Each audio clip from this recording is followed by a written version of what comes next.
Pernah kepikiran gak sih waktu kita lagi dorong troli belanja atau pas buka tutup botol, ternyata ada hukum fisika yang diam-diam bekerja di baliknya. Hari ini kita bakal bongkar semua rahasia itu.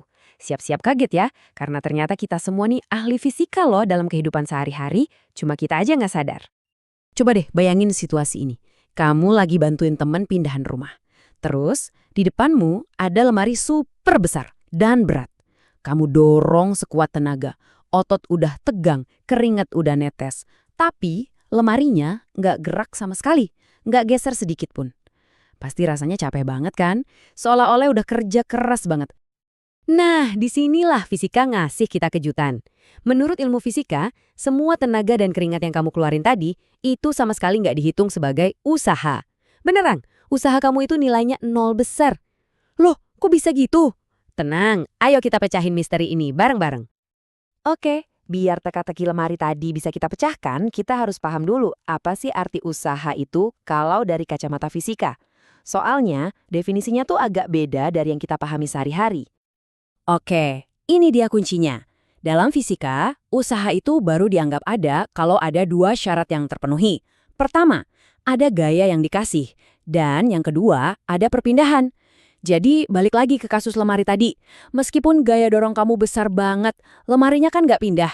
Nah, karena nggak ada perpindahan, ya secara fisika nggak ada usaha yang dilakukan. Sesimpel itu. Semua penjelasan tadi itu bisa dirangkum dalam satu rumus simpel ini. W sama dengan F dikali S.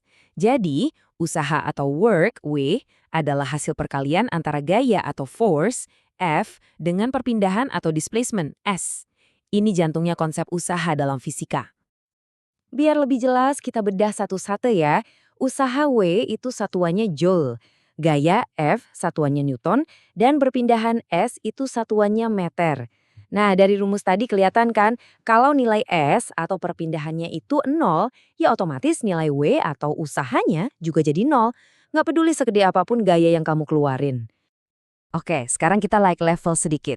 Kalau usaha itu menjawab pertanyaan, apakah ada kerjaan yang selesai? Nah, daya ini menjawab pertanyaan, seberapa ngebut kerjaan itu diselesaikan. Jadi daya itu ngomongin soal kecepatan kita dalam melakukan usaha. Rumusnya pun logis banget. Daya P itu sama dengan usaha W dibagi waktu T. Pada dasarnya, ini tuh ngukur seberapa efisien kita pakai energi dalam rentang waktu tertentu. Gini deh contohnya, biar gampang. Kamu dan temanmu sama-sama mindahin lemari sejauh 10 meter. Usaha yang kalian lakuin itu sama persis.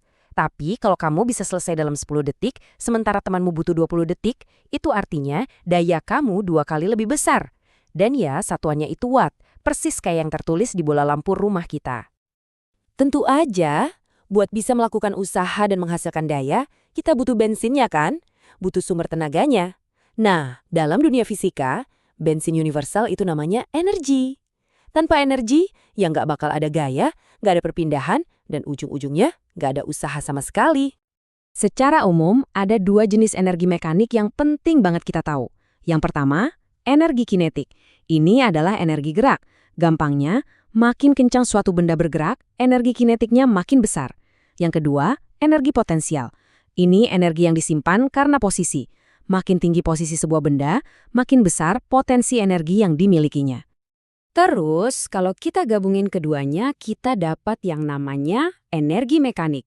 Ini adalah total energi yang dimiliki suatu benda, yaitu jumlah dari energi gerak plus energi potensialnya.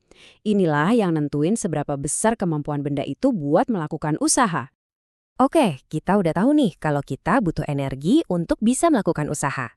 Tapi, gimana kalau tenaga kita terbatas? Nah, disinilah kecerdasan manusia muncul. Nenek moyang kita menciptakan semacam jalan pintas fisika, yang kita kenal sekarang sebagai pesawat sederhana. Ini adalah alat-alat super jenius yang dirancang biar usaha kita jadi jauh lebih ringan. Gimana cara kerjanya? Pesawat sederhana ini bantu kita dengan 3 cara cerdas. Bisa melipat gandakan gaya kita, bisa memperjauh jarak tempuh, atau kadang sesimpel mengubah arah gaya biar lebih gampang. Ketiga hal ini bisa bikin pekerjaan yang tadinya mustahil, jadi mungkin buat dilakuin. Setidaknya ada 4 jenis utama dari alat-alat cerdas ini. Ada katrol buat ngangkat barang, ada roda buat ngurangin gesekan, Ada bidang miring buat naikin benda ke tempat yang lebih tinggi. Dan yang terakhir, yang bakal kita bahas lebih dalam, adalah tuas atau pengungkit.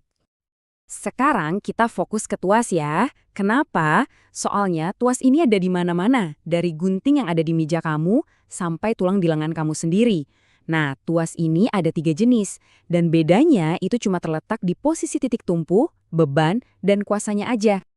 Pertama, tuas jenis 1. Kuncinya gampang. Titik tumpunya ada di tengah-tengah, di antara beban dan kuasa. Coba bayangin gunting. Kertas yang mau kita potong itu bebannya. Sekrup di tengah itu titik tumpunya. Dan kuasa atau tenaga kita datang dari jari-jari kita. Lanjut, tuas jenis 2. Kalau yang ini, yang ada di tengah itu bebannya. Contoh paling pas ya, pembuka tutup botol. Titik tumpunya ada di ujung, kuasa ada di tangan kita yang ngangkat, dan bebannya, yaitu tutup botolnya, ada di tengah. Nah, inilah yang bikin kita bisa buka botol dengan enteng. Dan yang terakhir, tuas jenis 3. Di sini, kuasa atau gaya kita yang ada di tengah. Contohnya kayak pinset atau pemotong kuku. Titik tumpu dan bebannya ada di ujung-ujung, sementara kita ngasih tenaga dari tengah. Dan yang keren, lengan kita pas lagi ngangkat sesuatu, itu cara kerjanya persis kayak tuas jenis 3 ini. Oke, sekarang waktunya kita sambungin semua kepingan puzzle ini. Konsep usaha, energi, dan pesawat sederhana ini tuh bukan cuma sekedar teori di buku pelajaran. Ini adalah fondasi dari cara kerja dunia di sekitar kita. Dari mesin-mesin raksasa sampai gerakan tubuh kita sendiri. Coba dilihat, pembangkit listrik tenaga air itu kan intinya mengubah energi potensial air jadi listrik. Lengan kamu yang lagi ngangkat beban itu kerja sebagai tuas jenis ketiga. Roda di mobil itu fungsinya ngurangin gesekan biar usaha mesin jadi lebih enteng. Fisika itu bener-bener ada di mana-mana. Semua ini bisa kita bayangin kayak lagi main jungkat-jungkit. Kita tuh terus-menerus mencoba menyeimbangkan antara usaha yang kita keluarin dengan energi yang kita punya, biar bisa dapat hasil yang maksimal. Dan kadang biar jungkat-jungkitnya seimbang, kita butuh bantuan, kayak tuas tadi, biar permainannya jadi lebih mudah. Nah, sebagai penutup, aku punya tantangan kecil buat kalian. Coba deh sekarang, lihat sekelilingmu, mungkin ada pintu, pulpen, atau bahkan kursi yang lagi kamu duduki. Coba temukan prinsip fisika apa yang lagi bekerja di benda-benda itu. Selamat jadi penjelajah fisika di duniamu sendiri.